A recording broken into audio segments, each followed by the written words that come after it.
তো ছোট কুকুর টেবিলের মাঝখানে কেটে ফেলে। বড় কুকুর যখনই আসে মুখের ভিতরে বম দিয়ে পালিয়ে যায়। তোরা কে নাস আমার বাসা।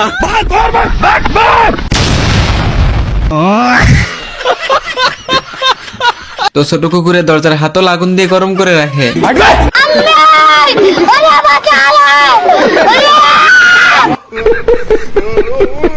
মেইন কথা হচ্ছে এই ঘরের মধ্যে পালোয়ান কুকুর ঘুমাইতেছে। ছোট কুকুর রুমের মধ্যে অনেকগুলো বোম লাগায় এবং দরজার সামনে আঠা লাগিয়ে দেয়, আর এই বলদে এখানে এসে আটকে যায়। ओ भाई ये क्या है? ভাই বোমে আগুন লাগায় ছোট বলদে ভাগছে, এখন বড় বলদের কি হবে? তোরা কে নাস আমার বাসা। ভাই পুরা বাড়ি উড়ে গেছে, কিন্তু এই বলদের ঘুম ভাঙে নাই। তো এখানে দুই দলের মধ্যে বেসবল খেলা হচ্ছে। ভাই প্লেয়ার দেখাই আমার গলা শুকায় গেছে। আর এইদিকে বলারকে দেখেন গুলতি দিয়ে বল মারতেছে। ভাই এরা দেখা তো হাসপাতালের রোগী মনে হয়, এর দ্বারা বল ধরা সম্ভব না। বলদে হাত দিয়ে বল না ধইরা মুখ দিয়ে গিলে ফেলছে।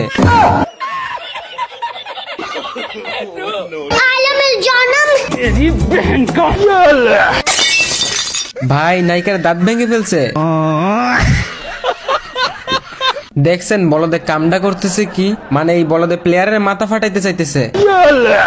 अरे मुझे चक्कर आने लग गया अब। बेकार है भैया, मैं तो टूट गया।